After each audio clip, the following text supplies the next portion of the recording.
I'm going to read snippets from an article and a letter published in the Subiaco Post last month about the extension of the principal shared path south of North Fremantle Station. Some of the residents of Pier Street aren't happy with the design. As I talk, I'm going to show video of the sort of people I personally think are going to be using this shared path. All this footage was shot in either North or South Fremantle. I'm assuming that if these people are already using the existing shared path infrastructure, they'll probably move on to using this extension once it opens. That kind of seems logical to me. I'll start with this letter from the Fremantle Community Association. They sound like the sort of grassroots group who would be normally interested in climate change and pollution and big oil and wanting to move to a cleaner, greener, quieter and less resource-intensive transport mode. Well, let's find out. The bike path is designed as a freeway for fast cyclists and offers nothing to the local community. I beg to differ. It's a shared path designed to allow humans to get across a 6-lane traffic sewer safely. Walking humans, running humans, skating humans, rollerblading humans, small humans and prams, humans walking dogs, and yes, humans on 2 or more wheels. To me, they are the local community, and it offers a lot to them. Safety is a big thing. Planners seem to have only just discovered they have a problem getting it onwards and upwards across the river. I think anyone who has ever tried to get across Tydem Road has been well aware of this problem for decades. Squeezing the path and destroying their tiny park for the convenience of cyclists will inflict a permanent blight on a much sought-after street. Well, I've seen the park and it's not tiny. I've looked at it, I've ridden through it. It's a nice-sized park, certainly not tiny by any means. The path isn't just for the convenience of cyclists. I just mentioned it's for the convenience of a whole bunch of humans who live locally or who live further away. You know, I live 20 kilometres away and I would use it. It's a shared path that'll be used by people choosing not to drive.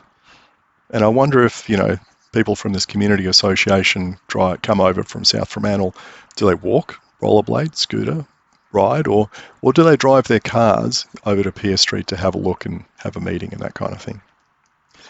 As for the permanent blight, well, that to me says that the greatest concern is with property values and not with the community. That's just my thinking. Anyway, let's look at the article. These architects think that the proposed path is not a shared path, but is instead a poorly thought out veloway. Okay, it's defined as a shared path, but they're choosing to define it as a veloway. It's an interesting concept, but not something we use very often. But I'm not sure how the shared path concept differs from similar shared paths that have already been built on the side of the Narrows Bridge, the Canning Bridge, the Causeway Bridge, the Mount Henry Bridge, and of course the Fremantle Bridge. All of those shared paths are extensively used by non-cyclists. I can't see anything in this concept that somehow magically excludes anyone not riding a bike. And it's not like they're going to put bollards up that exclude people with prams from getting through, for goodness sake. They can't expect kids on bikes and parents with prams to use this alongside cyclists going 40 kilometres an hour. 40 kilometres an hour. Look, that alone should tell you that these old white dudes don't ride a bike on the shared path network very often. I know people that can do 40 kilometres an hour, and they are very fit, they're very thin, they're mad, and they're very rare. If these architects did ride often, they'd realise that the user population is a lot more diverse than they think it is. In fact, if you've been watching this video, you'd already know what they look like. They're young and old, they're fast and slow, and they're happy sharing the path with all sorts of other users. And look, I've cut out a lot of the other users for brevity, otherwise this thing would be twice as long.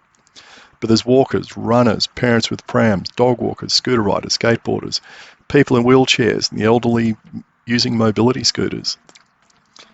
Now, if they don't want to ride a bike along one of the existing bike routes around Fremantle, they could undertake some really seriously arduous research by sitting in one of the bike-friendly cafes and just watching people coming and going.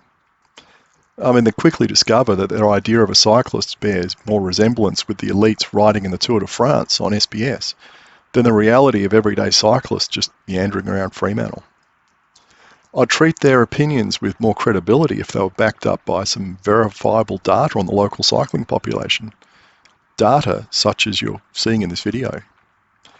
And I've got a lot more video like this from different days stashed away. It covers different days of the week and different times of the day because obviously the type of cyclist that you see out and about changes throughout the day and can differ between weekdays and weekends. Now I can understand that if you drive everywhere rather than walk, the only cyclists you are likely to see on the road are the mad high-speed groups who are training hard for an event like the Tour of Margaret River. Driving will give you a very skewed view of the cycling community because it's almost impossible to get a good look at cyclists on any shared path from the road. And if you don't cycle, you're not going to understand the difference between a flat bar commuter bike, a mountain bike, a casual Dutch-style bike, and a drop bar road bike. Frankly, driving will allow you to understand cycling in the same way that watching Boston Legal will show you how the legal fraternity works. Therefore, the next few minutes is for those people who can't be bothered to go out and collect some data on the current shared path user population around Fremantle. Hopefully, it will dispel some of the silly prejudices and soft bigotry that exists in parts of the community today.